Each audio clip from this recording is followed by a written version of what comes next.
I'm not sure what's going on, but for some reason, I'm not able to continue when the audio goes out. It's nothing with the microphone, it's something with YouTube. I'm not sure what it is, but it just stops my audio. I have no idea what it is.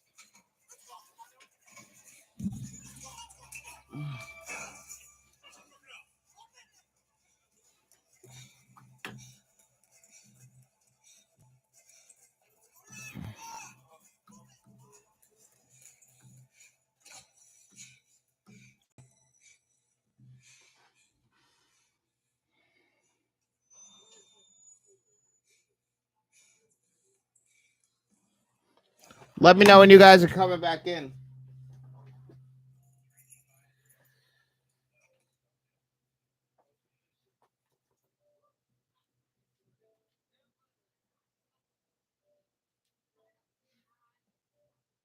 You guys back?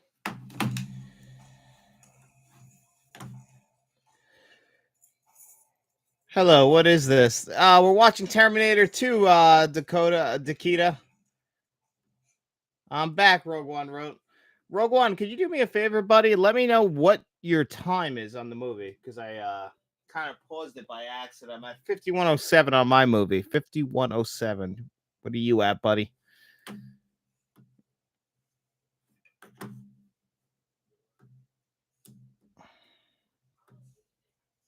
$51.08. So do I need to break out the 4K? Yeah, we're at 51 minutes and 08. So you're not too far behind me then, Rogue One. So we're at about the same time right now. I am at 51:32 is my exact time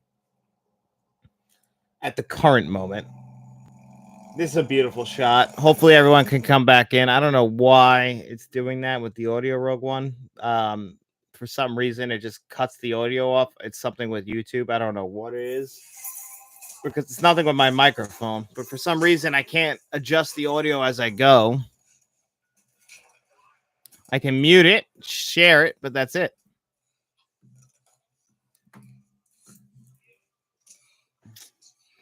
And now, so if everyone is here, sorry about that, guys.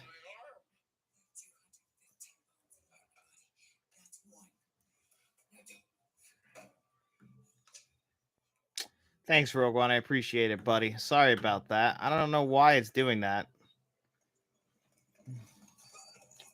I hope that doesn't happen again.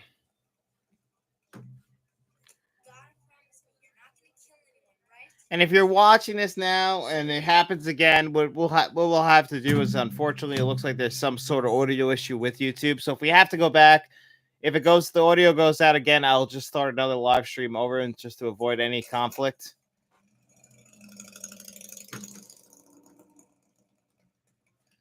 So if it ever goes out again, the only way I can seem to fix it is just by doing a completely new live stream. I try to go back into this one, but which you are able to usually do, but it blocks it completely for some reason. So it's something with YouTube. I don't know what it is. John Doe Juggler, hey John, it's all good. Sometimes this happens. I really appreciate you guys being so nice about this. Thank you so much, guys. I really appreciate it. I don't know why we're having technical difficulties tonight. You know, it's bound to happen. James Coro, we can hear. We're in another one stream. We're in another stream, James. So you got to jump over to this one, buddy.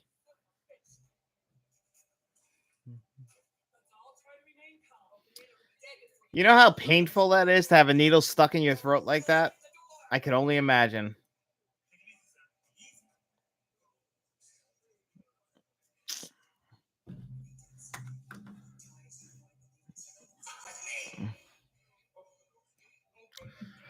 Yeah, things are getting scary now.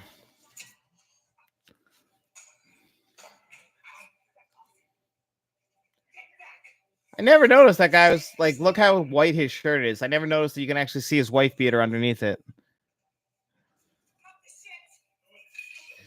Rogue 17677. Hopefully, when I do a live stream, this won't do that when it starts my channel. Yeah, I mean, I always knew that I would have technical difficulties at some point. I was very worried about that, actually. But I mean, every channel I've ever watched or any podcast I've ever watched, they run into technical difficulties sometimes, no matter how much you prepare. And I like try and start setting this up like at 7 o'clock, make sure everything is running good. do a bunch of tests, but unfortunately, things still happen. So again, if we like run into that same issue again, what I'll do is I'll start another live stream and we'll go from there just to avoid what's going on. I'm really sorry about that, guys. I really am. I don't know why it's going out like that. It just only cuts off the audio.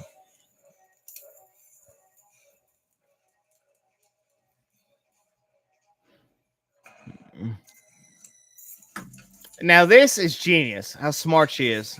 That she cuts off. Watch right here when she cuts off the key.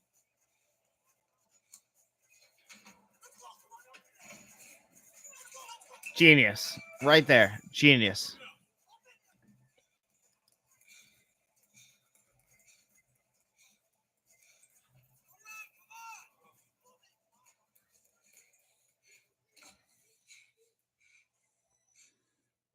And we're about to get one of the most iconic scenes in film history. T-1000 about to show. T-800 rather about to show up.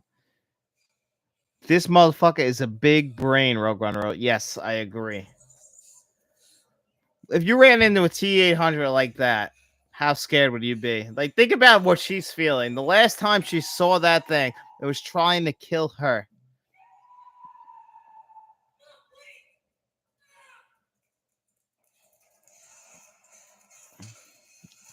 This guy just taking her down like an animal.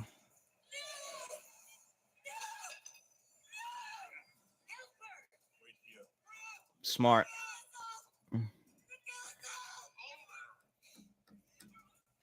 This is where you really don't like Dr. Silverman. He's unable to understand what's going on, and I understand he's got a job to do, but still, this is ridiculous. You think that guy died with the hairpiece like that? I mean, he's not supposed to kill, so he probably knocked him out. Now we get the Kyle Reese line from T1. Come with me if you want to live.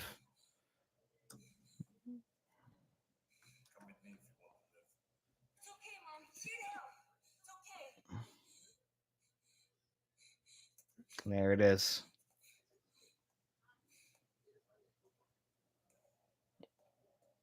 Now this cost so much money to do back in 1991.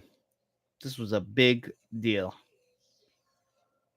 And of course, again, these comedic moments, that's the moments that kind of take me out from it being as good as T1.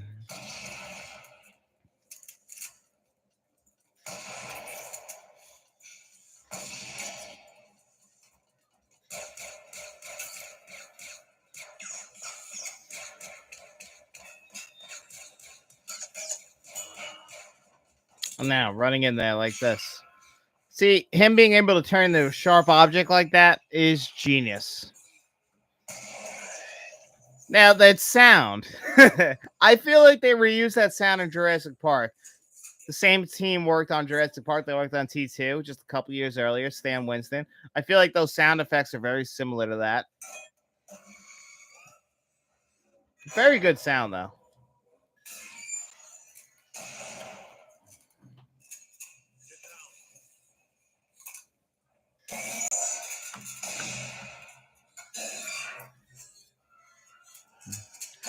Great design here.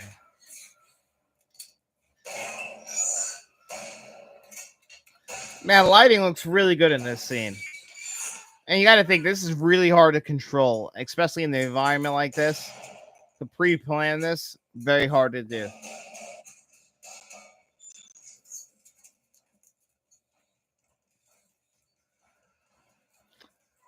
Wow, this is the best. The first time I ever watched Terminator 2 was on a 13-inch TV on WB, so with commercials. So looking at it like this, now the skin right here as Arnold's walking, little waxy, and that's the DNR.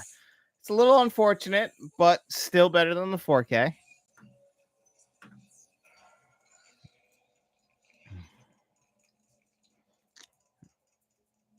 Rogue One. Hey, didn't this scene appear at Babylon at the end? Yes, it did.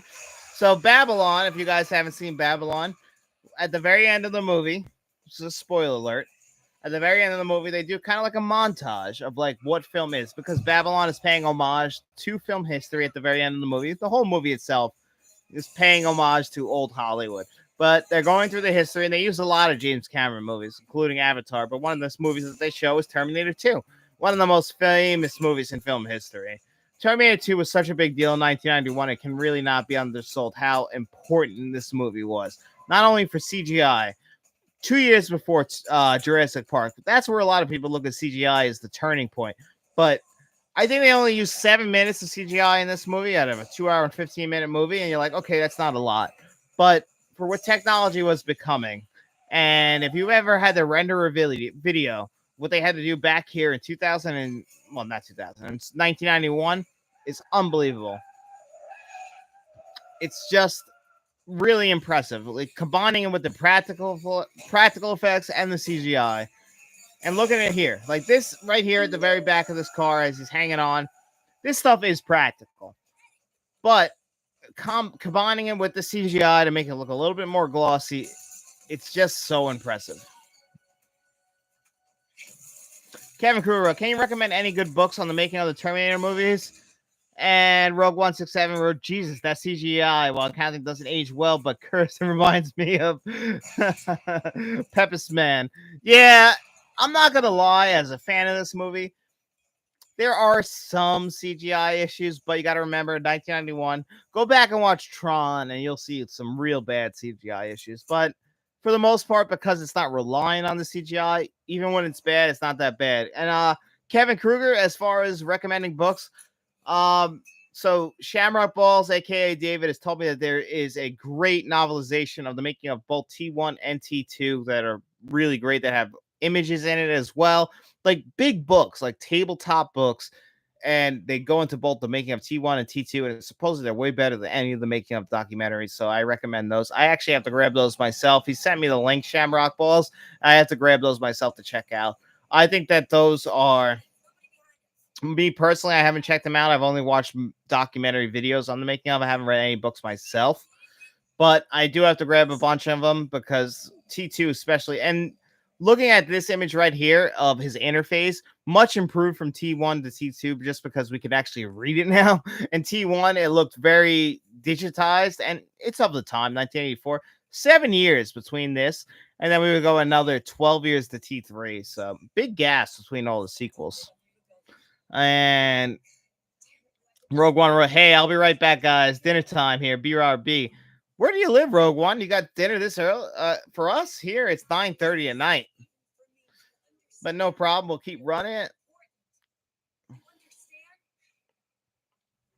Now, again, we got the blue lighting here of the scene. And one thing that you can notice right here is the change in the audio. So Edward Furlong was going through puberty as they were making this movie, so they actually had to go back and redub his audio a little bit in certain scenes, especially. But here you can definitely notice it very, very well. You'll notice that the audio is dubbed over because he had a lot of cracks in his voice, and you'll notice it matches well, but it just sounds a little too clear. And that's always when you know that they did some ADR.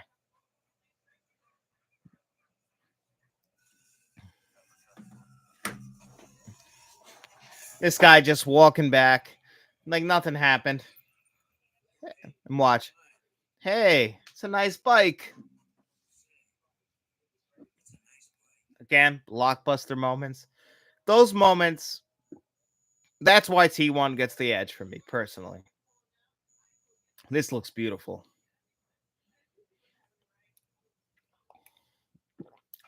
Now, if you were watching this on the extended edition, there would be a scene right after this where we'll actually see the T2 getting his brain. There's a chip in there. They'll switch it to where it can actually learn. They don't show that here, but that would be in the extended edition.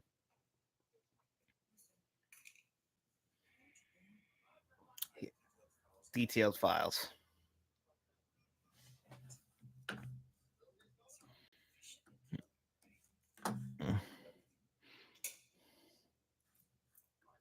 Audio looks good still. It's still on.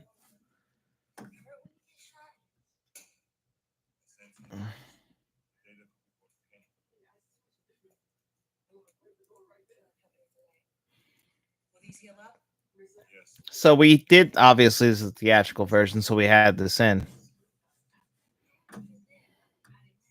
James Co wrote, "I didn't get it before because of the sound loss. What do you think of the reboot of Terminator?" I'm sorry about that, James, with the sound loss. I don't know what's going on, so I'm just gonna let you know right now. If the audio does go out again, I will just start another live stream. I don't know what's going on. It just seems to be something with YouTube because there's nothing wrong with the mic when I record a video.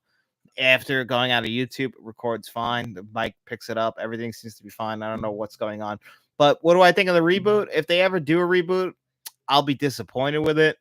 I know it's going to happen. Terminator, the name alone carries too much value for them not to make a reboot of it. Just like Jaws, eventually there'll be a reboot of Jaws. There'll be a reboot of Alien. The name value alone for these studios is just not enough for them to turn away the money. And people, the regular movie going audience, people who don't know too much about film, they go by name value. They know that the name of the movie. So if they see a Terminator name, they're gonna go check it out. Now this is a great scene. How he's learning with the keys. We don't see the scene where they turn the brain on, but eventually they did turn the brain on, and that's why he's able to learn now. And that's why he's able to adapt to society norms. Great scene, by the way. It's unfortunate that got cut.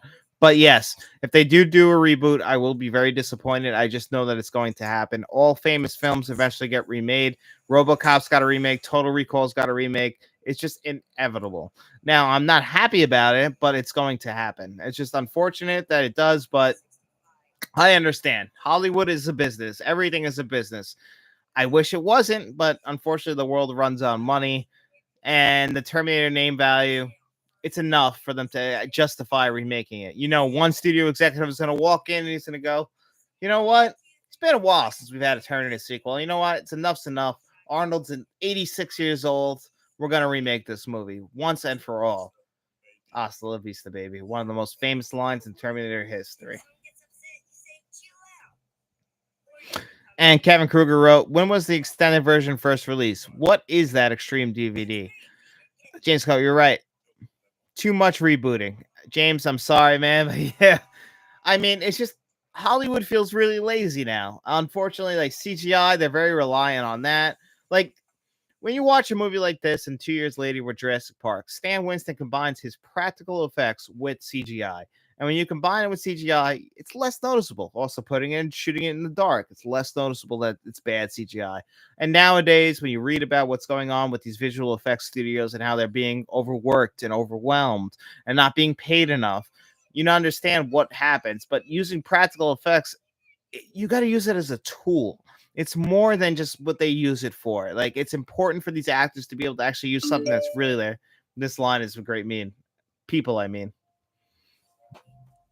Great line. And Kevin, as far as I know, the extended edition was first released with the Extreme DVD back with 0203, whenever that came out.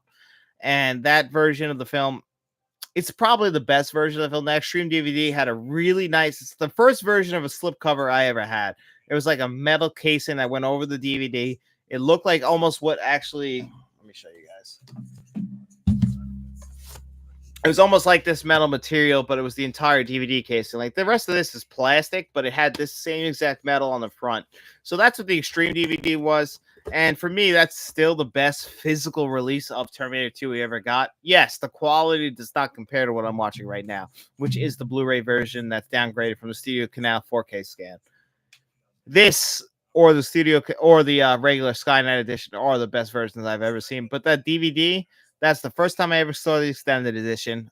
The extras, that's the big selling point of DVD.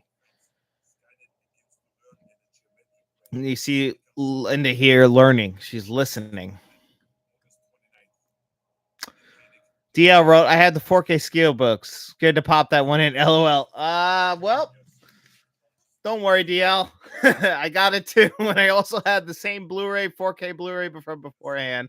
But I love this movie, buddy. I couldn't live without it, so I had to get it on 4K. Even though I'm never gonna watch those 4Ks ever, still proud to own it just because I'm such a fan of this film.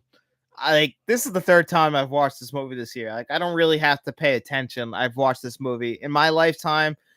More than likely, this or T1 or Batman '89 is the movie I've seen more. Unfortunately, I can't go back to when I was 6 years old, the first time I saw this movie, but I've seen this movie so many times.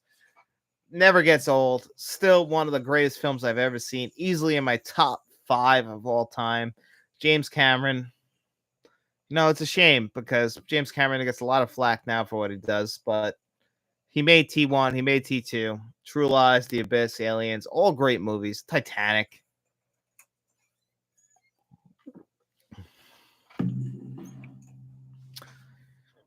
Now again, we get the way he shoots this movie, the lighting. This scene, not the greatest. Like you can see the sharpness and the resolution, but some of the DNR, it's a little much. And I know what James Cameron's going for with the look of this movie.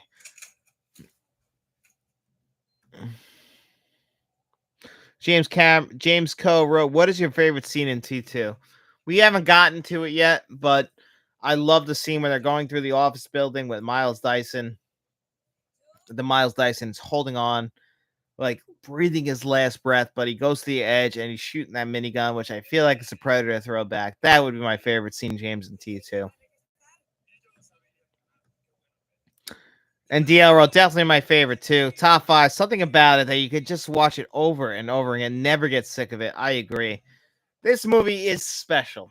It's one of those movies that in our lifetime, we were born during the time the T1, T2 came out.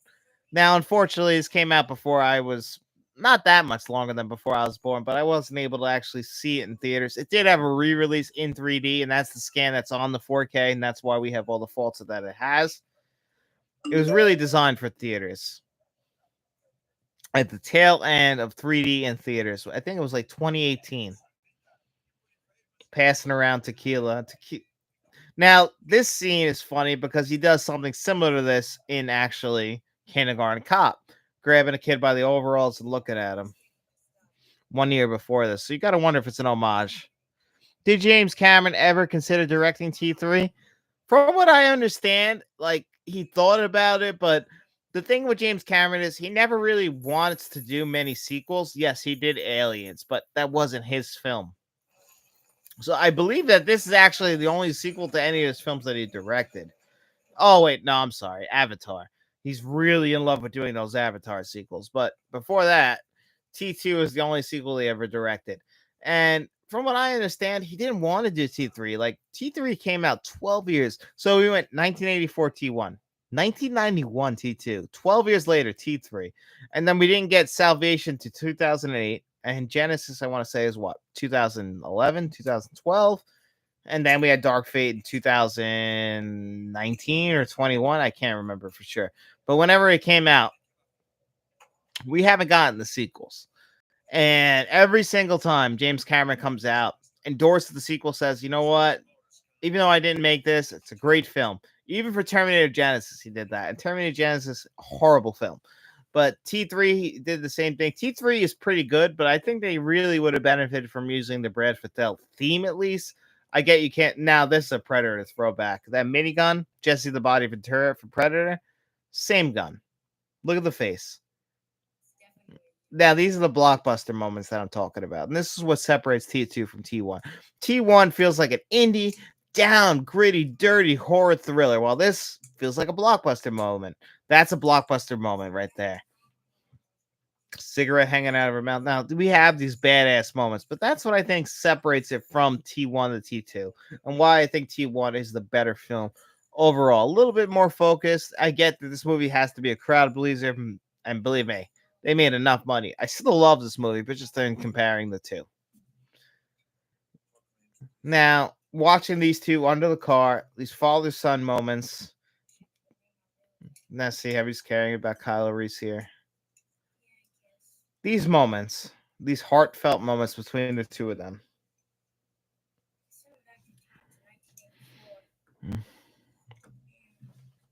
See, he understands. He's right. He hasn't been born but at this point. Now, this looks great. I mean, gorgeous. Like you can see the water in the right-hand corner of his mouth. The spit. That's how you know that this was it's a real shame what happened with the 4K because it had its moments. It's just you ruined what the original experience of the film was. What you did, James. He says he oversaw it, but I feel like James just says things like that.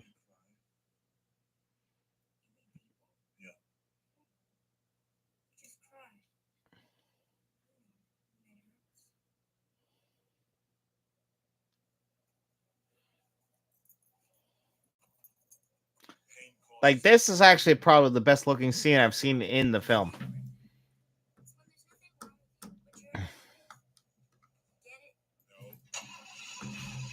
There you go, starting it up. Guys, just gonna run to the bathroom real quick. I'll be back in 3 seconds.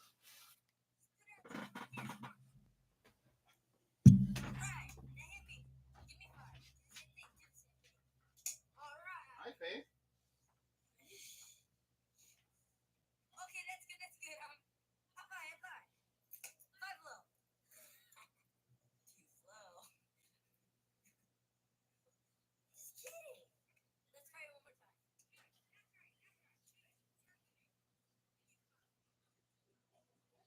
Watching John with them shoot, it was suddenly so clear.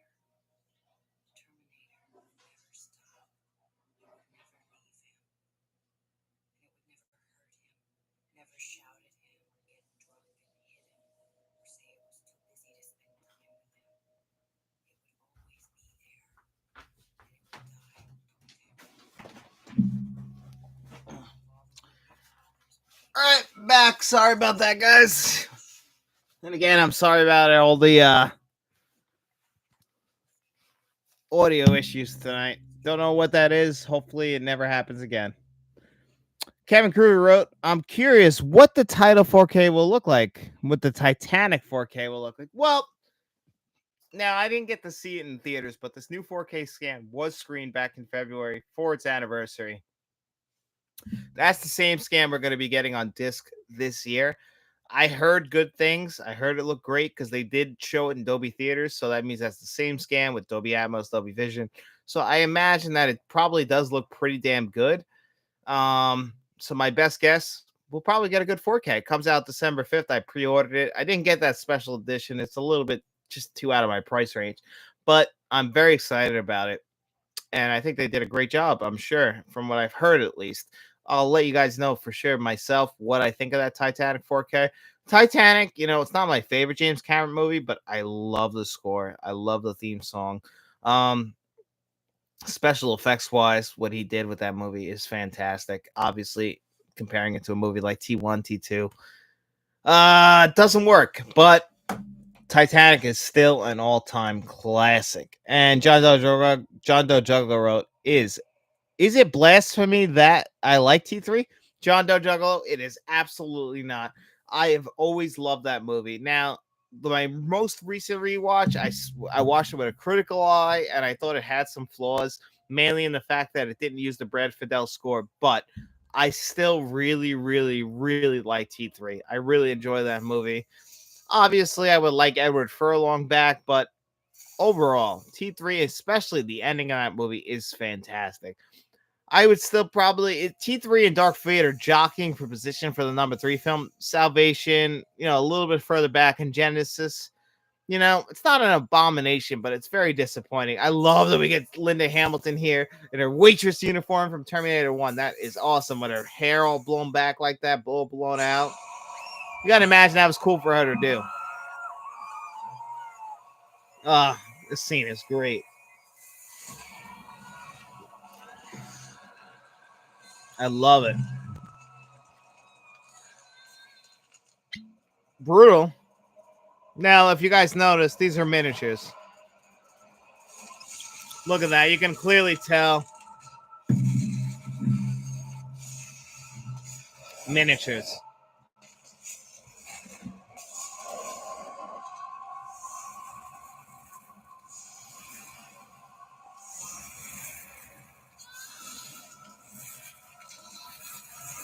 Beautiful. The audio design on that is really, really well done, by the way. And James wrote, I'm sorry about what happened after T2 with the franchise. I think it went downhill from there. This must be because of James Cameron. What do you think about that? James wrote, James, I completely agree. Well, what happened was after T2, James didn't want to. James Cameron, that is, he didn't want to do No Fate. She wrote this in the table right here, but James didn't want to do it anymore. After this movie, he made True Lies, and then he went on to Titanic, and then there to the Abyss, and that's really all we've gotten from there. Not the Abyss. I'm sorry. Um, Avatar. Really, since Titanic, we've had Titanic, Avatar, and Avatar 2. That's all we had from James Cameron since 1997. He seems to have no interest in doing anything with the franchise since then. He comes out of the woodwork to like say like, oh, he oversaw the T2 transfer. I don't believe that. He comes out and says, oh, you know what? This sequel, it really is what I imagined it would be. It's a great sequel, but unfortunately, I don't believe him. I don't think he even sees them. I think he just comes out, says it was good, and that's really it. So they don't bother him anymore. And I agree. After T1, T2, the franchise just kind of goes off the rails. I do like T3. I like Dark Fate. And I'm being honest with you guys. I even enjoy Salvation. I saw that in the movies 3 times. It's just, I love this franchise. It's my favorite. T1 is my favorite film of all time. Like, I have so much nostalgic feelings for it. I've seen T2, if I'm guessing, over 200 times. Like, this movie, it's special to me. It's one of the reasons why I love film, that you can make a movie like this. Now I get it. It's cheesy in some points. You're bringing Arnold Schwarzenegger in. He's not the greatest actor of all time. So if you're comparing it to movies like Citizen Kane, Casablanca, Vertigo, I get it. But the emotional reaction I have to this movie, it just can't be replicated. And I know in comparing it to T1, it's not as good. It just Edward Furlong, he's not the greatest of actors, but I still really, really enjoy this movie. And I'm looking at this Blu-ray right now, the Studio Canal Blu-ray. It does have its flaws, and the 4K is atrocious, but this Blu-ray is really, really good for a classic film like this, one of the best films ever made. And I think we'd all agree with that, especially everyone in this chat, at least. Now, I'm watching Miles Dyson here. Like, can you understand why he's doing what he's doing? He wants to get ahead in this world. You know, this man, he seems like a guy who's gotten very lucky in his life. He's had a hard life, probably, and he's very fortunate to where he is, and he wants to be the best in his field. But he doesn't realize that what he's doing is eventually making the thing that will end our planet, Miles Dyson. Now, again, we missed a big scene here in the extended edition. We'll have a scene with him, his wife, telling him that, you know, you promised you would take the kids to Raging Waters today. But unfortunately, he's too invested in his work. Now, that scene, I think, is important to selling the character of Miles Dyson, showing that he's a caring father.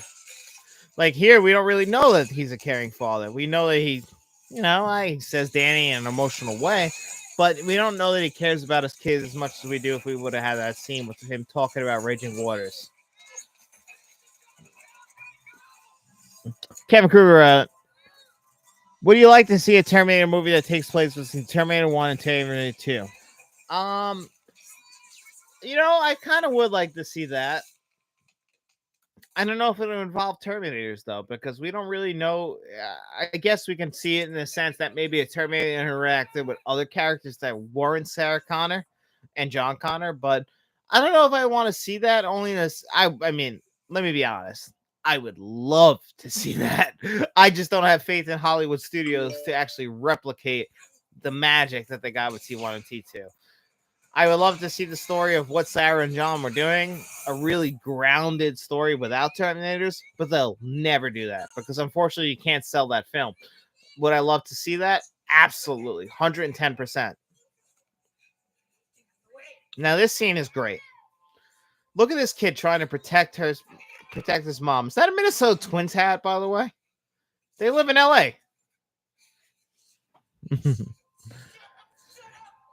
John Juggler wrote, Kevin, that'd be different. Yes, it would, John DL wrote, similar but off top of the greatest pinball machine ever is the T2 machine. You know, DL, it's really funny you say that.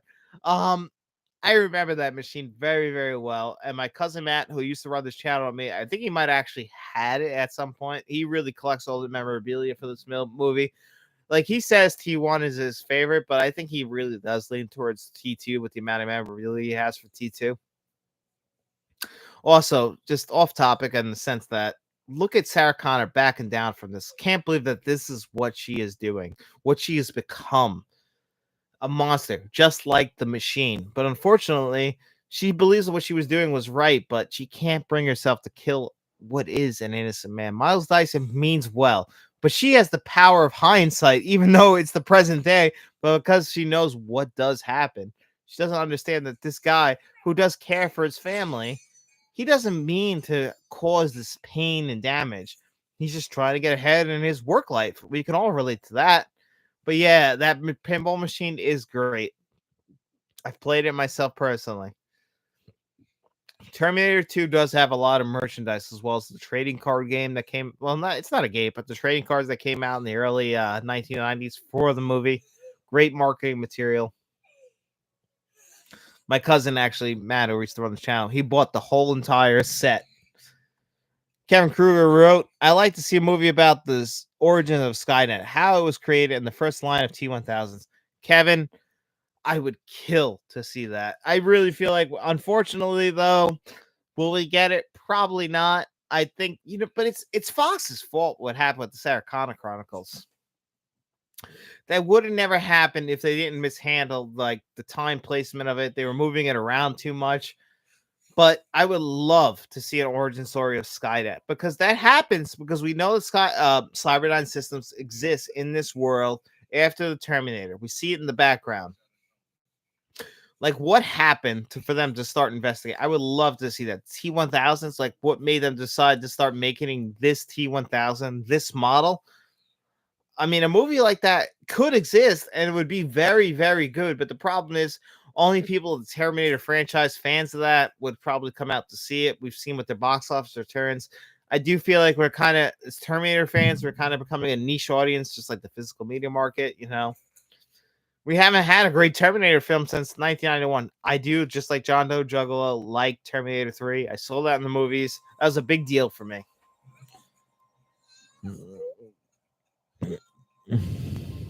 John Doe Juggalo wrote, yeah, where's Matt at time? The movie is his jam too. John, Mr. Juggalo, unfortunately, I invited Matt to this. Matt just, he's not into being on camera. I try and always get him back for something, and he's just not into it. It's just, this wasn't his thing. He didn't really like being in front of the camera. Me personally, I'll talk all day in front of the camera. I absolutely love it, but Matt was very uncomfortable in front of the camera. It just didn't work for him, and he thought it would. He thought he'd get better, but it wasn't his thing. I tried to invite him back for this video, or at least talk in the chat, but he gets really, really nervous. It's not his thing. Some people do have an issue talking in front of the public. Me personally, it's never been an issue. I guess I'm a little bit of an egotistical maniac, but I always liked how people would perceive me if I talked in front of them. You know, in a different world, I could see myself being like a stand-up comedian, but I like to talk in front of the microphone, get in front of the camera, but it's not for everyone. I didn't understand that. I always thought I could push him to do it, but it just didn't work for him. So, even though I ask him all the time, it's just the nerves get the best of him. It's really that's his thing. Unfortunately, he can't push himself to get in front of the camera. It's not for everyone, and I have to understand that.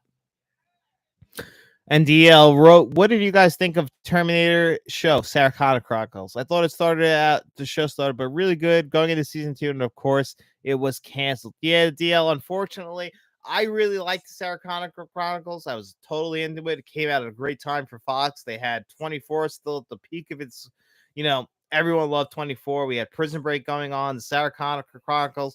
What killed the Sarah Connor Chronicles was the fact that they kept moving it around. I think it started on Tuesday nights, and they moved it Thursday nights and Sunday nights. And that's what killed it, is nobody was able to settle into a routine of checking the show out. This was still at the time where, yes, we had TiVo and DVR, but, different time. So people were just not able to check it out that much. They didn't do the marathons. And unfortunately, as good as of a show that was, and it was a really good show, they did a really bad job of making sure that show had its own time slot, like the X-Files. The X-Files stayed in the same time slot for a long, long time. People got accustomed to it. And when you move your show around too much, that's what they did with the Sarah Connor Chronicles, unfortunately, Fox. And that ruined it. It was a great show. And DY, that's unfortunately what killed the show. Rogue One 677. Hey guys, I'm back. What part are we at? Right now, Rogue One, we're at the part where Miles Dyson is talking to Linda Hamilton's character of Sarah Connor. Sarah Connor, I'm sorry about that. He's kind of going through the fact that he didn't know that this was going to happen. He was very proud of his work. And by the way, this Blu-ray at this current point, you can see the sweat on Miles Davis's head. Miles Dyson. Miles Davis. What am I saying? I guess I've had a little too much of the whiskey. But now this, the highway. This will obviously foreshadowing the end of this movie. And this looks great, by the way. But that's where we're at right now. We're looking at the highway. And DL, hey, I live on Long Island. I'll fill in for Matt when Faith can't make it. LOL. DL, I would honestly appreciate that if you really mean that, because Faith, I kind of force her on the show, to be honest with you guys. Like, it just, I don't want to give you guys the same show over and over. 808 Physical Media brings us up a lot. I like to have someone to bounce off of. When it's just me looking into a camera, like, I think I'm good at it, but I want to give you guys a little bit more entertainment, a little bit more humor. So when I have somebody to bounce off us, obviously it makes it a little bit easier. That's why Shamrock or Dennis, it's a little bit helpful, or Faith, to have someone to bounce off of. I get to add a little bit more of my humor. When I'm just bouncing off myself, I don't know if it's good or bad, or if I sound like an idiot. That does happen. Because at the end of the day, my whole purpose of this channel in general is to entertain you guys. That's what I really want to go for. I want to be an entertainer. Like, movies are my favorite thing in this entire planet, but my goal is to entertain you. And if I can't do that, then I fail at my mission. So I have to always make sure. So I try and bring in people, but unfortunately, a lot of people, I never realized that, that's kind of the ego in me, where I never realized that a lot of people don't like to be in front of the camera. I can remember from a very young age asking for a camcorder, like at like 6 years old. So I always liked it, but my life never really was able to maneuver me to be in that field. Like, I had kind of had to take a job where I had to pay the bills. So I went this route, but I never realized that so many people feel that uncomfortable in front of other people or public space. I could talk for hours in front of people. I'm very good at it. I think, at least, I like to speak in front of people. It's just kind of me rambling on at points, but I get that. But that's what I like to do. That's why I started the channel to begin with. This was because I love movies, and I know there are people out there who love movies. And from what I've noticed, the public space, as far as film goes, I have some of the best people that, people always talk about the MCU and Game of Thrones, Star Wars having some of the negative community but from what I've experienced in the movie community, some of the best people, I wouldn't have met people like Rogue 1677, John Doe Juggalo, Kevin Kruger, Frank Rodriguez. These people are all great. So I've been very Shamrock Bowl. I've been very fortunate, I think. And let me just go back in the chat.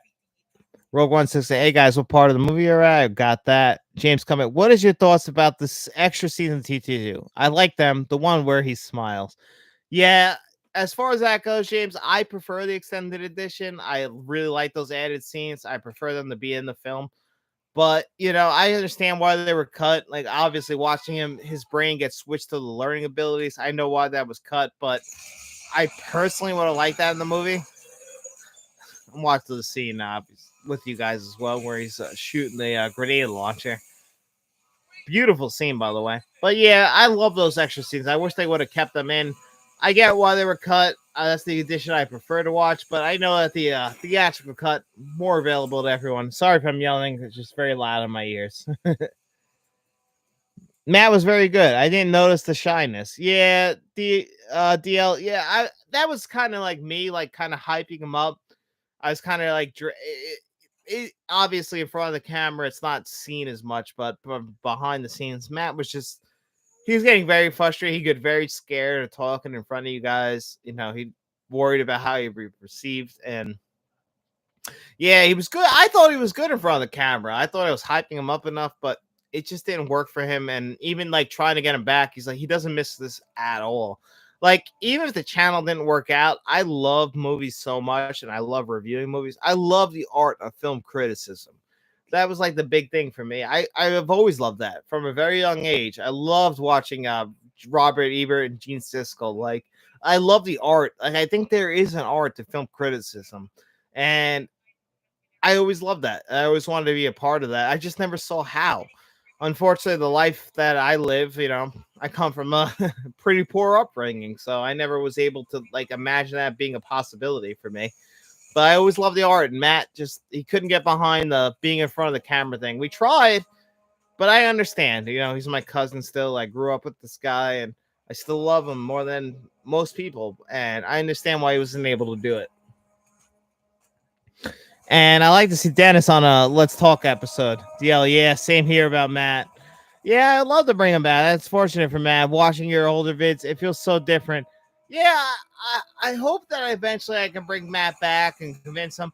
Even Dennis. Dennis was a tough one to bring back as well. But Dennis loves talking in front of the camera. But because me and Dennis, fun fact for you guys, me and Dennis used to actually have a video show. It wasn't on YouTube, but we used to film ourselves wrestling. We're big wrestling fans, the two of us, and we still talk about it to this very day. But Dennis always had no problem being in front of the camera. He's not shy at all. The problem with Dennis is just where he lives. He lives on the other side of the island. He's married. He's got a regular job just like myself. It's just hard for us to link up. But Dennis has been trying to make more of an effort to show up on the show for you guys. He does love talking movies. He's a big film fan. But the thing with me and Dennis was we always bonded over wrestling. We were always big WWE fans. And same thing with Matt. That's kind of how we bonded as well. But movies were another big. I was always the movie guy in like any of my friend groups. That was always my thing. And and for me, still to this very day, movies are my number one thing. So it's hard for me to find people who are into the same thing as me. Like for me, if I have any free time, I want to put a movie on. I love wrestling too. Wrestling's probably number two, and then number three is behind that is video games. But I understand that not a lot of people like to be in front of the camera. You get shy about it. Same thing. Like I was that idiot in school. Like you guys probably remember you in elementary, middle school. Everyone's got a book report. And who's the first asshole to volunteer? I was that guy. I did. I like to entertain my friends. I want to make them laugh. I want to make you guys laugh. That's really what I go for this channel for. That's the reason why I do all this. But the thing is I love film. And so read some of your comments. That's unfortunate for Matt. So Rogue One, if you ever need any help or any guests for any video that are all here, man, I don't mind if I have the camera also too. Yeah, I would appreciate that, Rogue One. Like I really do. Just because like next week I don't have faith on it's just a hard kind of balance in the sense that I mean I don't want to get too off topic. We're talking about T2 here, but I got to still work my regular job. It's just hard trying to find where it fits in because, I got regular work and then I got to watch the movies to review them. I try and fill all that in. Then I got a wife, two dogs. It's just very hard to balance. I mean, but the thing is, at the end of the day, I love film and I love this YouTube channel and talking to all of you guys. So it doesn't really, it's worth it to struggle a little bit just to at least keep this channel going. Just because talking to you guys, it's worth it for me. It's in the world that I've grown up in and I've lived in. Not many film fans. Like, you wouldn't think that this many people are in the movies as much as I am. It's just the world I've lived in. Matt was the closest thing I ever had to somebody being in the movies as much as I was. Video games is a pretty big deal for me as a kid. I still love video games, just never as much as I love movies. And back to a little bit of T2. I'm sorry I got off topic, guys, but just want to give you an insight to a little bit about the kind of person that I am. But this scene right here, Miles Dyson, Edward Furlong's John Connor. I love it. I love Miles Dyson in this movie. Showing you the kind of character he is. That no matter what, he's willing to throw away the career he built for himself, for his family, to do the right thing. He didn't know he was doing bad. That's why Miles Dyson is one of the most underrated characters in this series.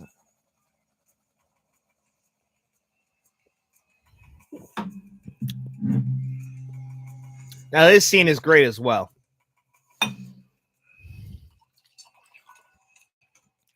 Now, if you ever notice one of these guys in his point, T. Morris, D. Morris, is Ty Morris from Breaking Bad. John Doe Jugger, I enjoy your company. There's not a lot of people around me that like movies either. Yeah, John Doe Jugger, I think I know where you live. You live in the South, obviously, but you have a similar experience to me where just in the world we live in, a lot of working class people, a lot of people just living their regular day-to-day lives, and they have their own interests. You probably experience a lot of people who are more interested in sports more than actual film. And you know, I've loved film since such a young age. It's probably the most important thing in my life, really, when you really boil it down. Like, I started watching movies at 4 years old. Like, I remember sitting down with my mom at 4 years old and watching Batman Forever, Batman 1989. These are core memories for me. And that's why I learned to love film as much as I do. And it's just around me. I've never experienced that. Like, my parents are divorced. I have my father, my stepmother, my siblings. I have, 3 brothers and a sister. None of them like movies, and they don't even understand what I'm doing here on YouTube. Like, they don't appreciate it. Live on Long Island. Lacrosse is a big deal. My brothers and sisters all grew up with football and baseball, lacrosse. Not me though, unfortunately. Like, I also have a vision problem. You guys can see my skin is very, very, very, very white. So it creates a lot of conflict for me. So I was always indoors kind of kid. And I love movies. I love video games, wrestling. These are the things that I grew up with. And watching Terminator 2 1,000 times for me, that was important. It's just nice that I have this YouTube channel. I can find people like John Doe Juggalo, Shamrock Balls, Rogue 1677, DY, all you guys, Frank Rodriguez, Jason Martin, who like the same stuff as me. I mean, we're spread out throughout the country, but we are film fans at the end of the day. Kevin Kruger and Rogue 1677. Same here, John. You're doing great here on your channel. It's okay, man. I appreciate that, buddy. I really do. Right here to your right, if you know, that's Dean Norris. That was Hank on Breaking Bad.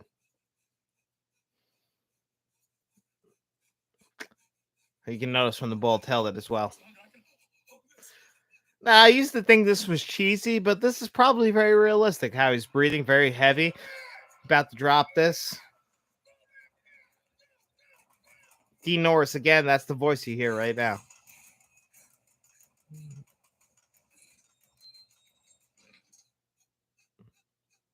I gotta be honest though, this Studio Canal Blu-ray much, much, much better than the 4K Blu-ray.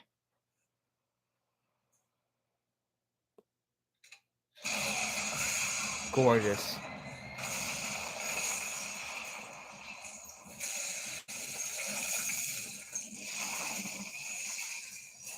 Phenomenal. Now, again, practical effects, guys. This was all really done. Unbelievable. And here's the T1000 just riding his motorcycle through the scene. Look at all that smoke. Like, I can remember watching this on like a 22-inch TV. Like, this movie, it's just one of those movies.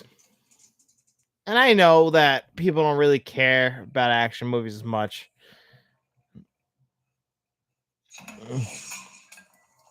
Frank, evening, John. Just wanted to say what's before the Oregon Duck game. Hey, I didn't know you were a fan of the Oregon. I guess that makes sense. You live in Portland, right? Right, Frank? And Frank, I was actually looking into moving to like the West Coast over there with Seattle, Portland. Portland looked like it was right up my alley. So I was actually kind of looking into that, buddy. And Frank Rodriguez, one of our producers here. Thank you so much, buddy. I really appreciate that. Glad you popped in. Maybe I'll check out the Oregon Ducks games.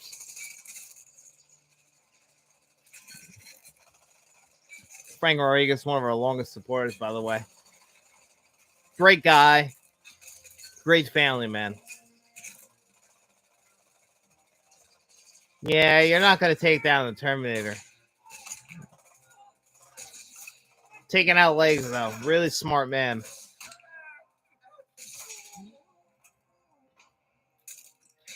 What do you guys think of this scene? If you're watching in the same Blu-ray as me, the skin does look a little bit waxy at points, right? But it's tough because some of the background images right here, right now, the fire, all that stuff looks so good. It's tough because they did this all practically over CGI.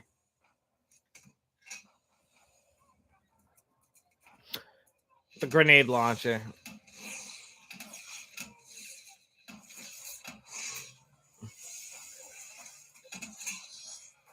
This looks great. You see the blue filter over everything, right, guys?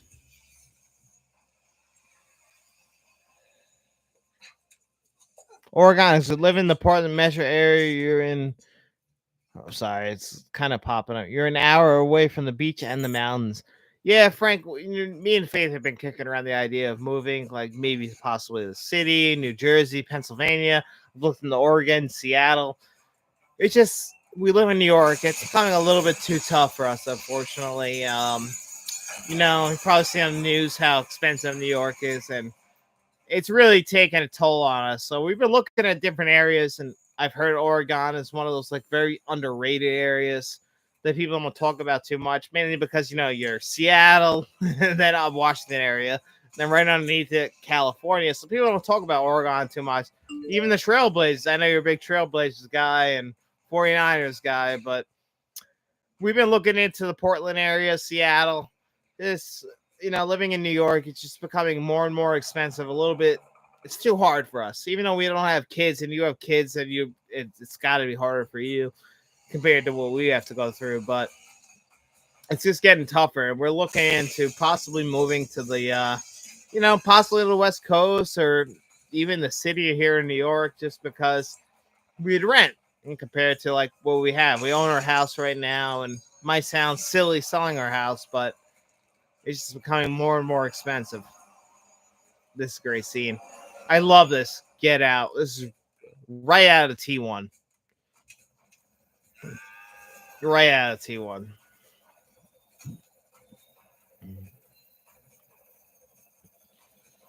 I don't think you would. I don't think you would regret it, Frank wrote. Yeah, we're definitely kicking around the idea. Nothing's off the table at this point. I have a cousin who lives in Minneapolis, and she says that that's great as well. You said Portland's great. I don't mind becoming a Trailblazers fan, buddy. Obviously, the Knicks have hurt me for about 20 years now. They made 2 NBA finals in the 90s, but they haven't done anything since. 49ers, hey, I can't turn my back on the Jets. I've been watching them for my entire life, so I'll still be a Jets fan, but it'd be just nice to change the scenery, maybe something that's a little bit more affordable. These $1,000 oil bills, man, they're killing me. So this looks great too. By the way, in case you guys are still watching along, the flying this helicopter, James Cameron was the only one willing to actually shoot this scene because nobody else would, because they actually fly this helicopter under a bridge. This is the real deal, Holyfield. No sales tax, but income is. Well, I'm sure there's a bar here. I'm a Lions fan. I'm excited. We are finally feeling good. Kevin Kruger, you're a Lions fan. So when I first, Kevin, when I first started watching football, I mean, my dad was a Jets fan, so I became a Jets fan because of that. But my second favorite team has always been the Lions. If I actually was able to choose my team myself, I would have been a Lions fan, mainly because of Barry Sanders. That was my guy when I first started watching football. I was 6 or 7 years old, but I loved him. And I still love the Lions just because of Barry Sanders, but I don't want to betray my father, so I still say I'm a Jets fan. So, I mean, the Jets and Lions, they're both the lovable losers, so I would still be a Jets fan, but I love the Lions, man. And Frank, as far as moving out there, I don't think I'd regret it at all, man. I'm sure there's a Jets bar here. Yeah, I mean, hey, either way, or if I move out to Portland, I get to meet you, Frank. You seem like a really cool guy. I mean, you're a 49ers fan. You've been much more fortunate than I've been. And if I'm yelling, I'm sorry about that. I got the headphones on, watching the scene here where the truck's about to flip over. And again, all practical effects. This is what's really impressive about T2. Their practical effects combined with the CGI. Even if this was a blockbuster, at the time, blockbusters are so different compared to what we have to deal with now. Oil bill and $430 balance billing PSEG. Unreal. I hope you line. Frank Royal. I hope your lines continue to. I hope your Lions continue to do well. You all deserve it, Frank. That's good sportsmanship, man. Yeah, I love the Lions. I also really love Jared Goff. I mean, I know why Sean McVay traded him. He kind of he's a gunslinger. He's a lot like Brett Favre. He doesn't seem like the most intelligent guy, but for what the Lions need, and Dan Campbell is the head coach out there, perfect. They did a great job. I think Dan Campbell is a great coach, very underrated.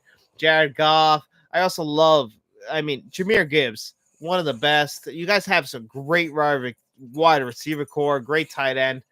I really hope nothing but the best for the Lions.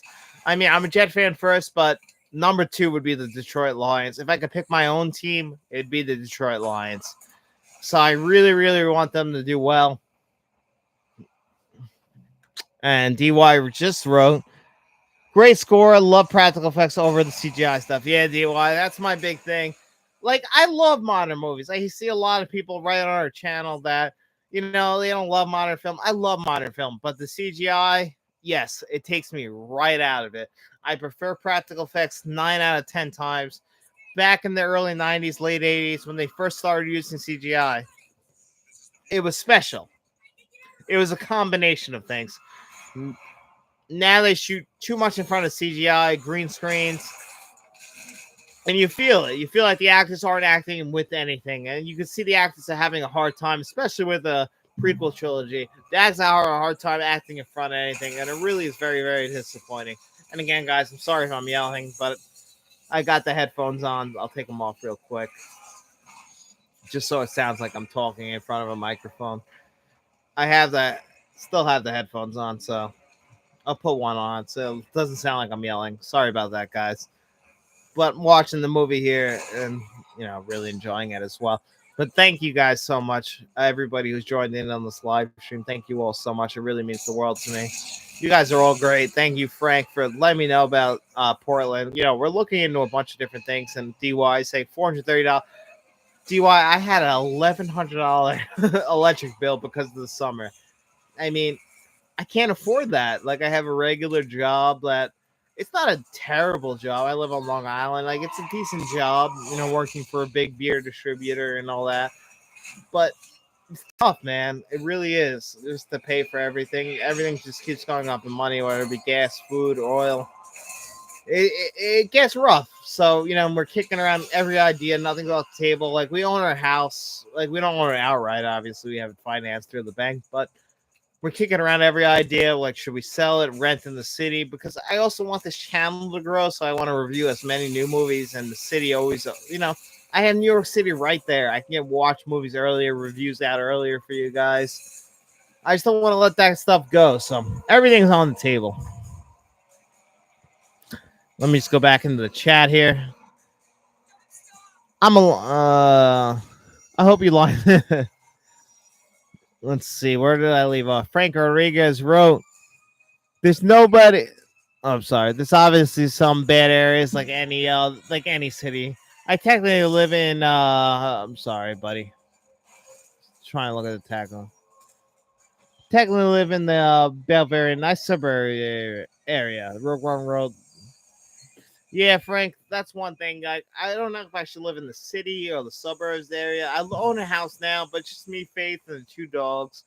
Like, should I move in the city or rent an apartment? Walk the dogs. I don't know. Right now, I've gotten really used to living in an area that has where I'm able to walk the dogs. They have a walking area. Should I stay in the type of area like this? Kind of go where you are. Like, I don't have kids like you. That's the one big thing.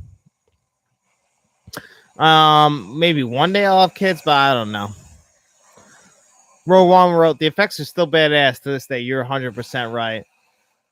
Frank Rodriguez wrote, little known fact is we have the most strip clubs per capita. LOL. Well, I mean, that's something to hold your candle to. We have a good amount of strip clubs in this New York area here. They promote them on the radio stations and everything like that. Not a big strip club guy, me personally. I don't see the point of it. We can watch online porn if we want to get into that sort of area. Feels like a big waste of money. But hey, if you're in the strip clubs, I support it. I hear they have great breakfast buffets, so go for it. If that's all you, John Doe, damn, I support you. Could get a damn. I suppose you could get a bike, generate some power. You get watch movies. Hey, you know what, John Doe Juggle? You're right, James Co. Welcome to Friends of the Channel. Oh man, thank you so much, James Co. I really appreciate that, man. Means the world to me. I know Friends of the Channel is kind of like the bottom tier, and like you might not get much, but it really does mean the world to me. Um, it's just I'm trying to make this channel keep growing and growing. It's just tough because I hope the videos come out really well, guys, because I still have my regular job and it's not the greatest of jobs. I have to work 1 to 9:30, and then if I have overtime, I'm there 1 to like 11:30, 12. And I want to make sure I watch the movies, review them correctly. So I don't like to come home and like half-ass it. So it's like during the work week, I'm really just working here on either whether it be on YouTube or in my regular Joe job. Like it's nice that I get to sit down, talk with you guys, have a few drinks, watch a movie that we all like. I really appreciate all your support, guys. It really does mean the world to me. I hope I don't sell it short. Like I know that I could sound very unemotional at points, but I blame my father for that. It's just kind of genetics at that point. But I hope I don't sound too. I really do appreciate all your support, guys, more than really anything. Like this is what I've always wanted to do is review movies. From a very young age, I want to be a film critic. I just didn't know how. Like I didn't have that guidance. So unfortunately, I come from a very, very, very blue collar family. My mother was a waitress slash bartender. My father worked you know, at a landscaping company. So that's kind of the background I come from. I didn't get the opportunity to go to college. I would have loved to, but unfortunately, the finances weren't there when I was 18 years old. So I just went full time working, and I've worked in a warehouse now for over 10 years, and that's kind of what I've been doing. But I want to continue to give you guys the best 4K Blu reviews possible. Let me get back to the chat. DY, I don't mind CGI. I'm okay with the Marvel DC effect. The combos, never regular action movies over CGI. Yeah, that's the one thing, DY. The CGI in the modern Marvel movies, especially DC movies, I think they're a little bit worse. The Marvels, though, actually, the CGI was actually not that bad in comparison to what we've seen recently, and I think it did a great job. But it does bother me. CGI is one of those things that it just feels like the actors don't have anything to act against. That's why I have a big problem against. Like I don't mind like in a movie like Terminator 2, like it feels like it's an assistant to the film. Where if you're over relying on like Quantumania, I think that's where they went too far, in my opinion. Go now. New member, welcome to the family, James. Thanks, Frank. I really appreciate you doing a great job, and you're here and you love for the movies. Thanks, man. I really appreciate that, Jim. Yeah. At the end of the day, my biggest love of all things is film. That's why, like, this is a physical media channel, but I try to review new movies as well. At the end of the day, I love film. Any which way you can see it, that's my favorite thing on this entire planet is that I love movies. I have other loves as well, but number one at that list is film. I love whether it be physically in theaters. It's just that's the number one thing for me. Is I'm a movie guy at the end of the day, and I don't know why. I mean, I guess I understand why in the sense that I have a skin condition where I couldn't go out as much as when I was a kid, so I was watching movies, and that maybe is why that I love them so much. And I guess you can call that a disability, but for me, that's what led me to this point. But at the end of the day, when I was watching movies as a kid, movies like Terminator and Terminator 2, that's what really led me to this point.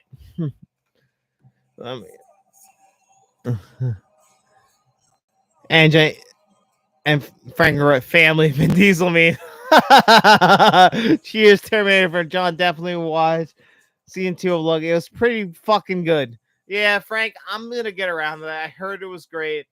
You probably heard me on many of my reviews knocking the MCU shows on Disney Plus, but you know what? I'm gonna go back and watch, especially Loki. I thought Loki season 1 was great, and now that Loki season 2 is done, I'm gonna go back and watch it. I heard it's just fantastic, and you telling me how good it is, I'm gonna go back and watch it. I heard it's great.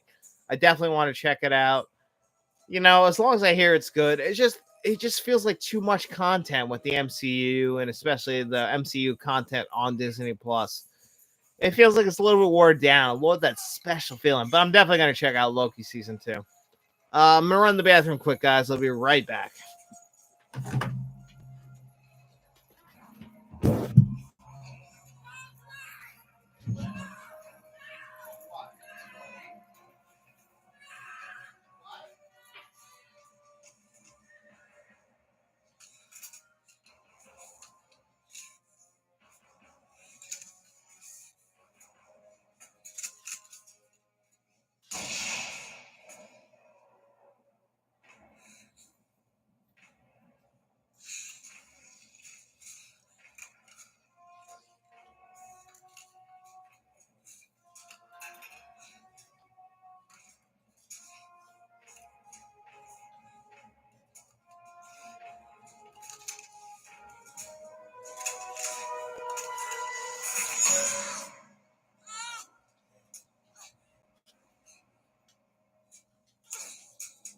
Walter John,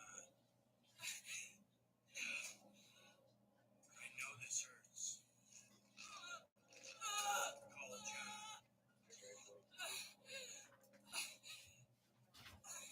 What?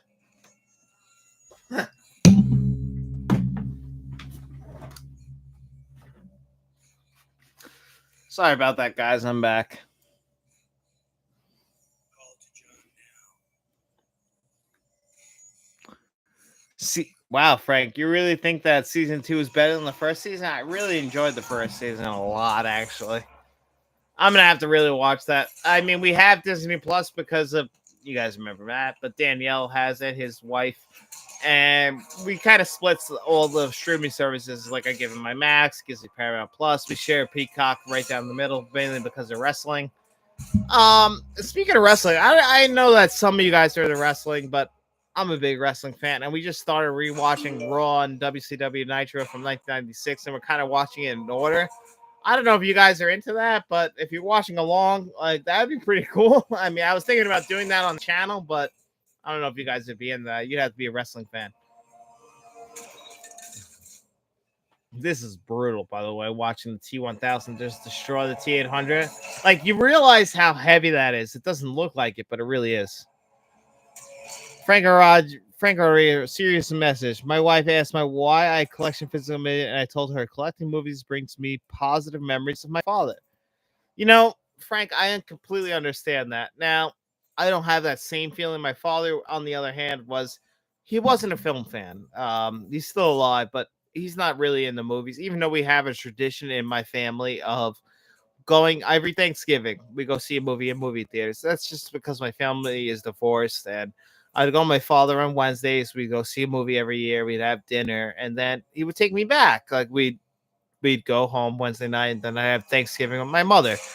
Um, but I understand that completely, man. Like having certain memories, like my physical media collection and my movies connect collection in general is a connection to my mother. She was really the huge influence on my movie fandom. My mother had me at a pretty young age. She was 21 years old when she had me, and she didn't want to show me and my brother children's movies. So we watched movies like E.T. or Batman Forever when it came out in 1995, Batman 89, Batman Returns. Not so much children's movies. So when I go see my father, he was the one who showed me movies like The Lion King, mainly because he's a young father. He's learning how to raise a kid, and that's how I ended up with those children's movies. But my mother wasn't into that. That's why I saw movies like Poltergeist and E.T. at a very, very, very young age because my mother had me at a young age. And in the 1980s, mother that she was, she wanted to show me the movies that she loved. And I think like that's a benefit to me and this channel in the sense that I saw 1970s and 1980s movies at a very, very young age. And I understand why your wife would question you, because my wife questions me all the time. But Frank, for what it is, like, I understand why you would want to keep that connection to your father, because that's the reason why I watch certain movies. You'll see a review this upcoming week of a movie like Terms of Endearment. That's a movie that I watched with my mother, so I completely understand why you want to keep your physical media library alive for your father. Like, that's a big deal. Like, to keep that connection. Like, yeah, I mean, I know, understand you, but like, I have a friend, John. Like, he's not a friend, but like the guy I used to listen to his podcast, John Roca.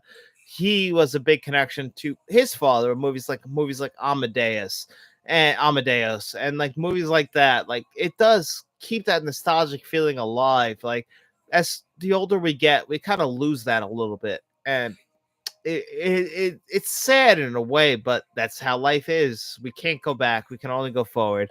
So I understand completely what you're talking about, buddy, and I agree. But that's, I mean, I know why your wife wouldn't understand it as much, but I fully understand why you do what you do, man. And let me just go in here.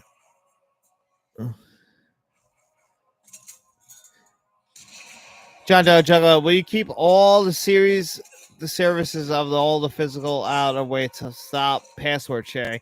Yeah, well, that was kind of tough, John Doe Juggalo, because my I used to share my Netflix password with my parents, and both my mother and my father, even though we're divorced. I would give them my Netflix password. I'd pay for the top tier, almost as like, kind of like, a thank you. They're my parents, and I didn't think that. My father, especially more than my mother, she gets very, very confused by technology.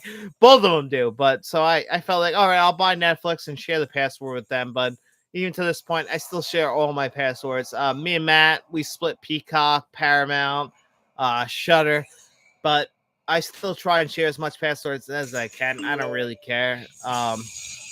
Especially my parents, they have such a hard time with technology. So I had no problem sharing with them, but it really comes down to them.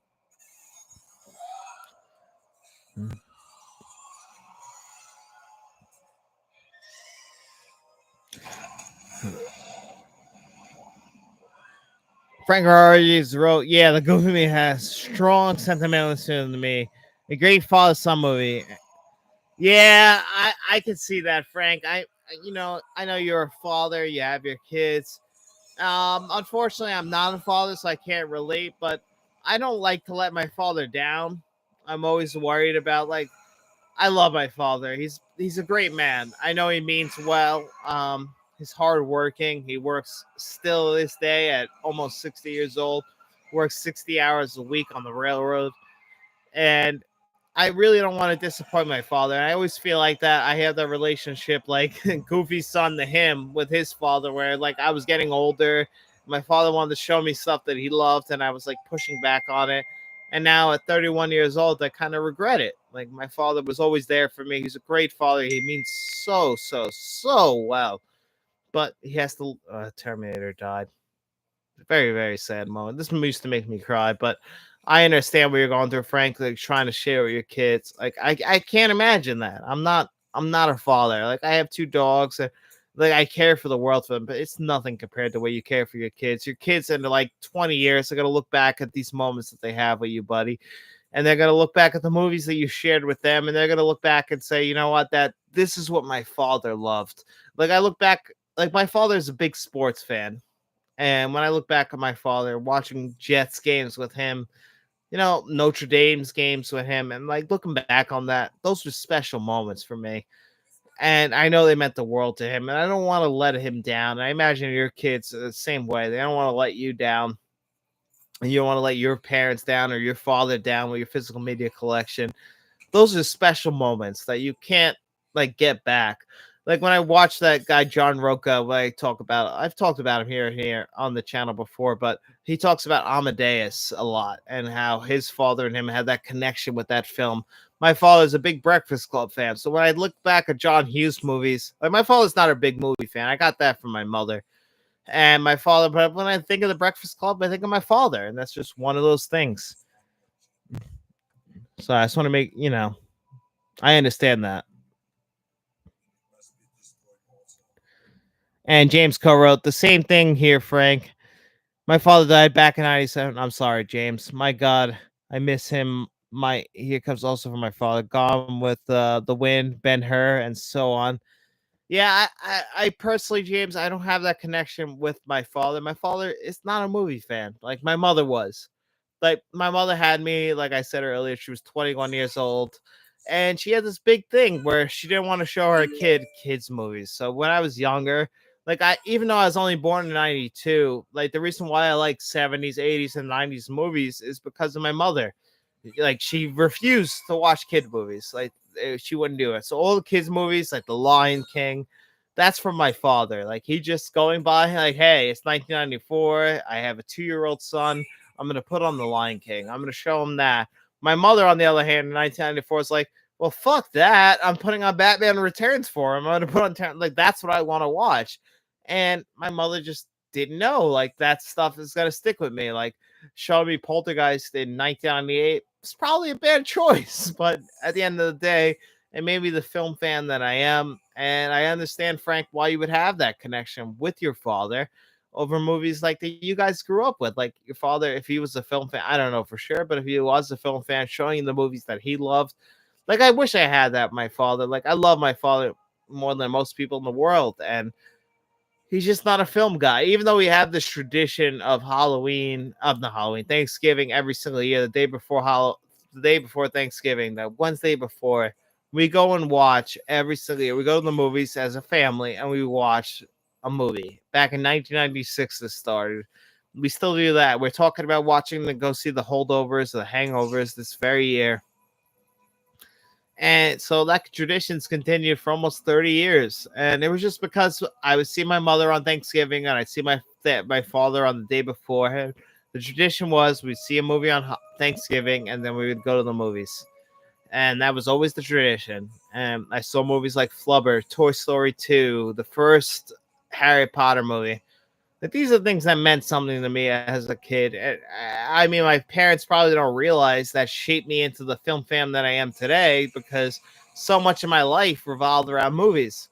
And I imagine that goes for the same for you guys like John Doe Juggalo, Frank Rodriguez, Jason Martin, Kevin Kruger. It's all the same. Like and I know that we're very much a niche audience in the sense that we don't really get as many people around us who are in the movies as much as we are, but we're spread out throughout this country or this world where we care about film more than anything else.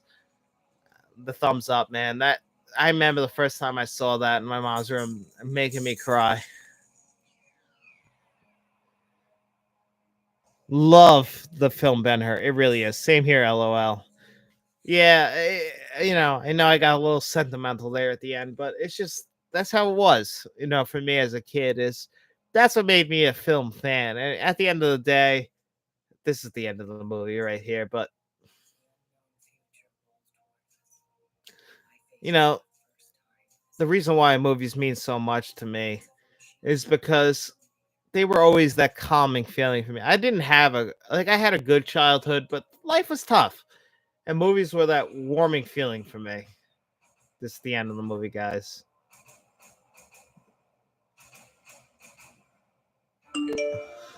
There it is. James Cole. Okay, sorry. And now I'll be back. Back to Terminator again. Yeah, sorry, I got a little sentimental in there. I didn't really comment too much over the movie too much, but yeah, I mean, I'm sorry, guys. That was a great movie. Terminator 2 is one of the best films that ever stuck with me, but movies were always a big part of my life. That was always the thing for me that kind of like to get an escape from reality. That's why I always say, like, I'm not a religious guy.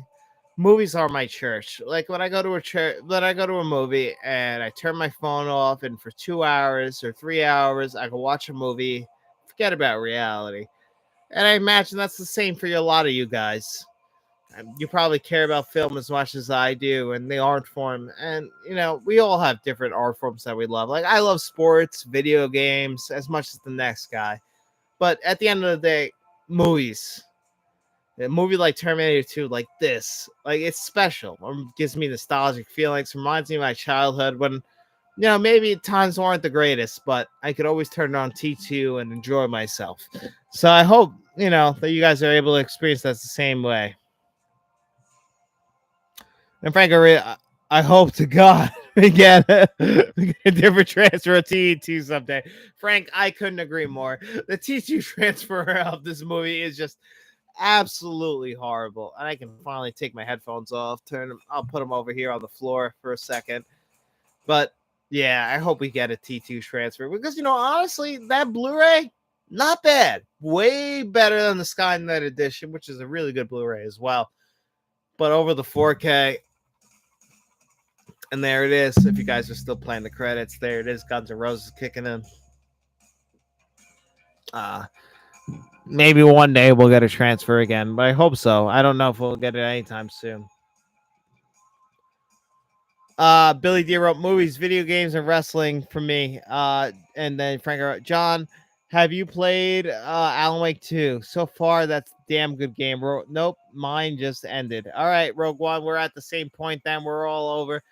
Frank, I haven't played Alan Wake 2, but I'm definitely going to grab that because I've heard nothing but great things. I'm a huge fan of the first Alan Wake game. First, a huge fan of the studio. I've been playing Rogue City, RoboCop Rogue City right now. That's the game I'm probably gonna play before I go to bed tonight because that's the game that I've been just so. And I know, Frank, that you're a huge RoboCop fan and you're gonna absolutely love it. But Alan Wake, the first one was one of the best games. I got, as a physical media fan, it really was hard for me to get past the fact that they didn't give us a physical release of Alan Wake 2. That's really disappointing, especially since the first Alan Wake had one of the best collector's edition that we've ever had in video game history. I'm sure you guys can hear this, by the way, as far as the movie back in the background. But I want to talk to you guys a little bit before we, get out of here. I don't want to let you guys go like that. Someday, somebody is the 4K worse than the Blu-ray? Wrote Billy D. No, Billy D, it's not. If you have the Blu-ray, I don't know which Blu-ray you have. You have the Skynet edition, or you have just the regular standard Blu-ray. The 4K edition is worth picking up as long as it includes the Blu-ray because I just watched the Studio Canal Blu-ray transfer, and it's flawed, but it's not worse than the 4K. The 4K is still the worst version of this movie you could ever see, mainly because they turned the brightness up, which is just going to expose the flaws even more. So overall, I think this might be, but the Skynet edition compared to this, it's very, very, very close. So whichever version you choose to go with, I would say the Blu-ray edition is still better than the 4K edition, so I wouldn't go that route personally.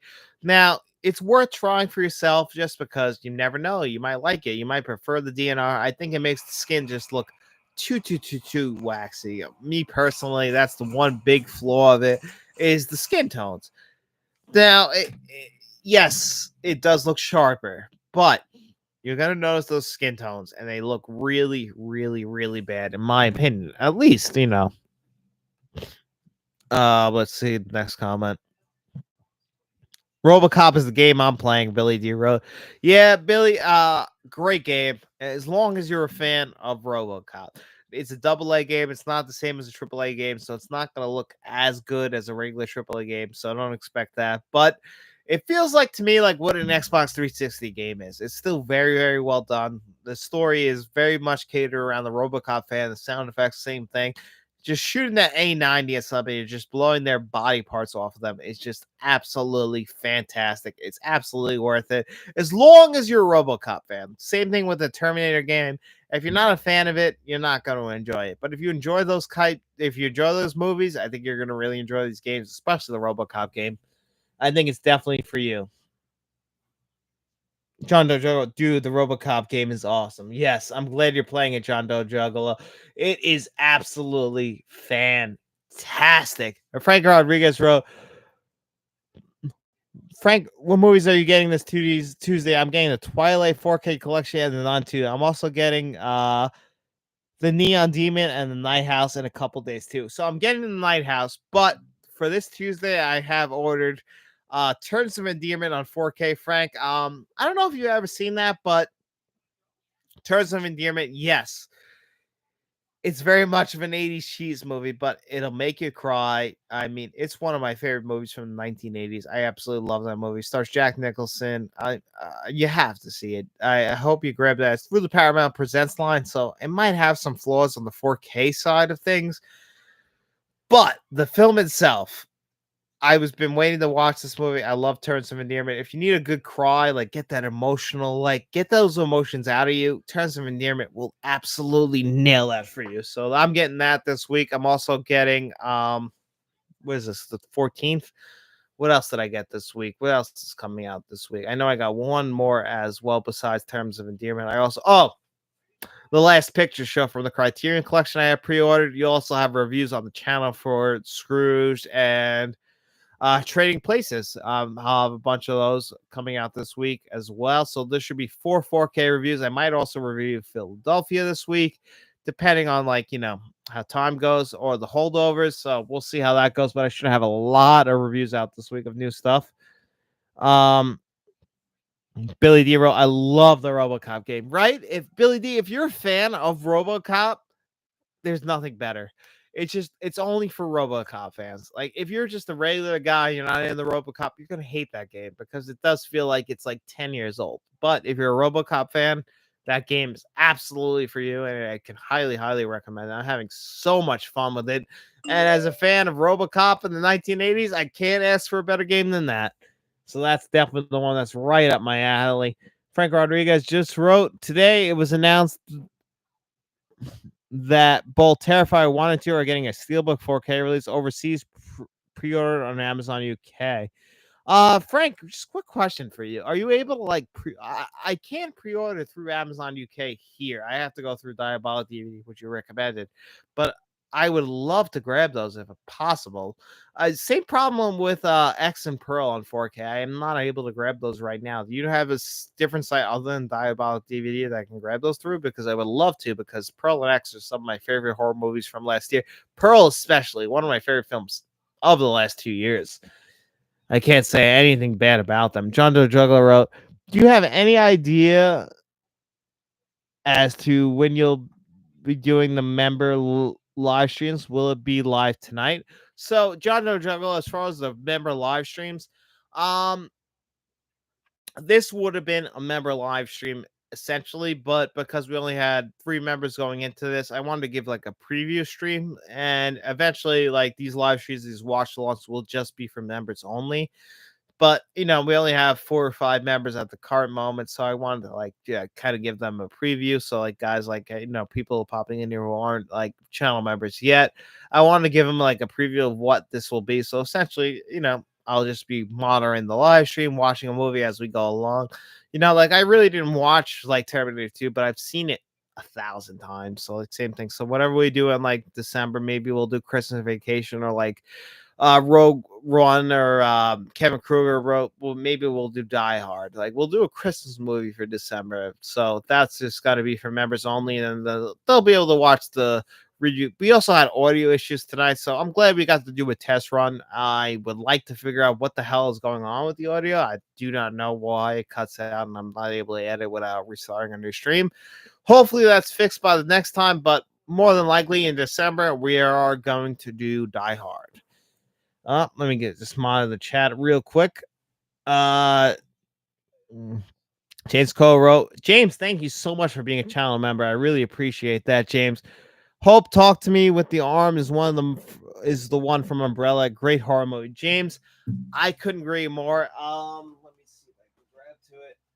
I don't have that version, but I have this version of Talk to Me on 4K Blu-ray. I mean, this is probably still the best horror movie to come out in 2023, in my opinion. I really can't think of a flaw in this film. There's, obviously it's in points, it could be a little generic and cheesy, but overall, the best horror film of 2023. I wish I would have got that version that you have. Great version. Eventually I will get that, but Talk to Me is a great 4K Blu-ray. Probably still the best version of the best horror film of 2023. And thank you so much, James, for being a channel member. It really does mean the world to me. I really can't sell that short. And let's just see. John, will it be weekly or once a month. So these watch alongs will be monthly, but there will also be a channel live stream for like, the channel members. So we'll do like so you'll get the live watch along and you also get a regular live stream that I haven't done it yet because we haven't had enough members. I want to try and get people previews and as well as Mean Streets is coming to 4K. We're going to do a giveaway on the channel for that as well, which is going to be signed, sealed, and delivered. So that's going to be for the channel members as well. I'll put all of your names on a wheel. Whoever it lands on, they will win that. Just I'll send it to you, whatever, whoever the winner is. And I got plenty of movies as well that I want to give away for the channel members as well. I still have this stack and I have one more stack. So that's all going to be coming down the pipe.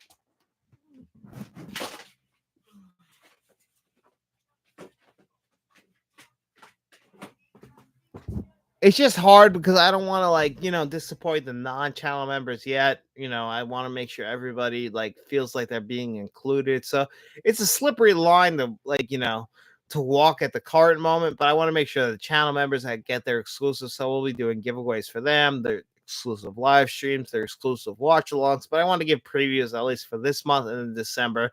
Anyone who's a channel member will have their exclusive stuff. So next month, if you're a channel member, we're going to be watching Die Hard. I can pretty much announce that at this point since, Kevin Kruger right now is our only director. He suggested it, and that's the route we're probably going to go. And Die Hard is a Christmas movie, if I could say so myself.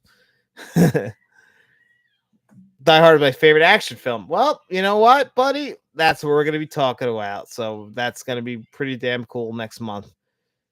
Figure out that's also how I got Bloodsport, as it was originally released in Germany and just selected Germany as the only language setting. Wow, really? Billy D wrote, I have to check out the horror film Talk to Me. Billy D, I can promise you, you are absolutely going to love Talk to Me. It's very original. Now, it's very much dealing with what Gen Z, I don't know what your age is, Billy D, but it's dealing with what Gen Z is in the sense that, how they're so connected to their phones and live streaming and just showing what the hell is going on. They don't really give a shit about human emotions. So it's really leaning into that. And I think Talk to Me is definitely the best horror film of 2023, and it has a great third act, and the ending of that movie is just so special. I gave Dennis my Blu-ray, and he still hasn't watched it, so he's let me down to this point. But then again, I also haven't watched Bone Tomahawk, so what can I say? I'm not the best person ever. John Juggle wrote, sounds good to me. It was just I was just wondering how it was going to be for the members I support, regardless. John Doe Juggle, you've been one of the biggest supporters since the very beginning.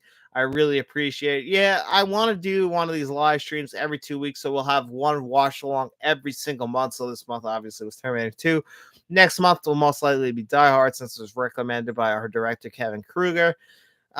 So every single month we'll have a watch log, and every single month we'll also have a live stream. So we can just talk 4K Blu-rays in general, physical media, everything we love here on the channel. And I just want to really thank you guys so much. I'm very bad with emotion. It's genetic. My father isn't the best with that as well. But it really means the world to me that all you guys support the channel so much. I try and do my best to try and thank you guys as the best I could. It really does mean the world to me. Thank you guys all so much. It really does mean so much to me.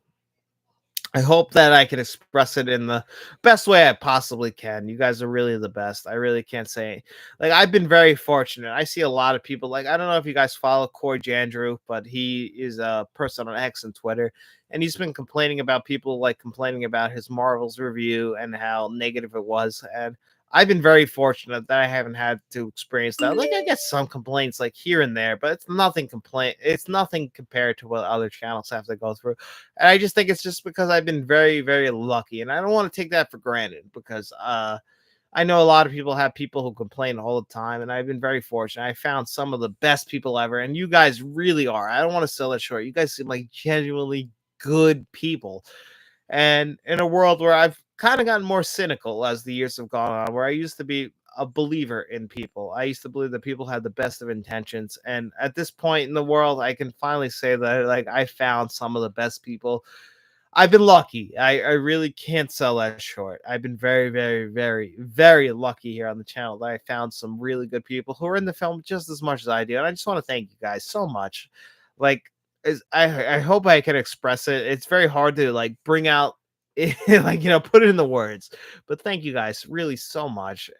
I hope I'm expressing it correctly.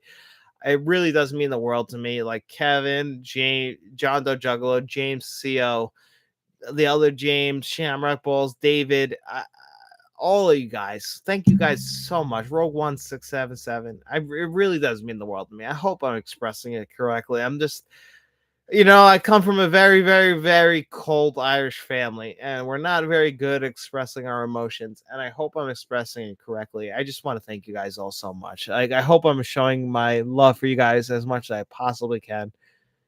Yeah. For what you're doing, your channel is awesome. Thank you guys. I've John Doe Juggalo, Billy D. Thank you guys all so much.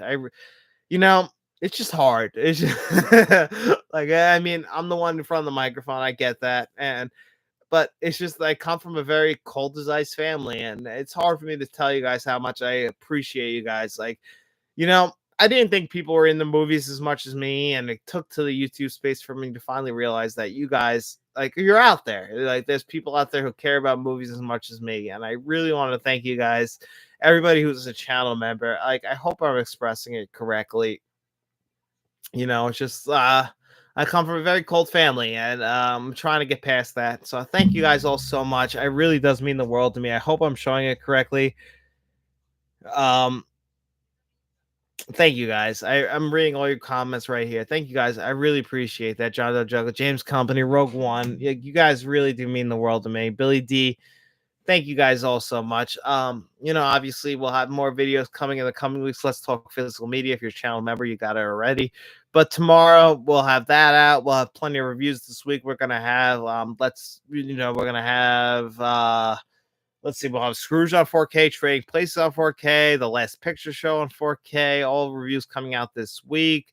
We'll have Terms of Endearment on 4K. I think I'm going to try and Philadelphia in on 4K this week, and I'll try and get a new release in theaters. I'm hoping to get the holdovers out this week, but it really depends on the people, my family, because we do it, like I said earlier, the Thanksgiving tradition. So we'll see how that goes this week. And James Carl, so God bless you. Thank you so much, buddy. Thank you, James. I really appreciate you guys all so, so much. Um, that's going to be the end of it for this live stream. Thank you guys all so much for being here. We're going to do this again for, Die Hard in the coming weeks. If you guys are wrestling fans, let me know, because maybe we'll watch Survivor Series together. Like, this was a lot of fun. I really enjoyed this watching Terminator 2 with you guys. I want to really make sure we do this every single month. It really is a lot of fun. So we'll have 2 live streams for our channel members.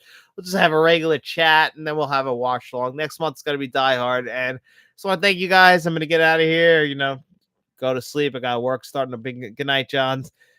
Thank you so much, John Dojo. Thank you, Frank. Thank you, Rogue 167. Thank you guys also. Thank you, James. Have a good night, man. Great movie, James wrote. Yeah, we'll have a 4K review out for that this week. So thank you guys so much. We'll be seeing you around. We'll see you next time. And make sure you guys enjoy the rest of your night, all right? Enjoy your family, enjoy your friends. If I don't see you before Thanksgiving, if you celebrate, happy Thanksgiving, Merry Christmas, Happy Hanukkah. We'll be seeing you before that. But still, enjoy your day, guys. We will be seeing you around. Now I just have to figure out how to end it.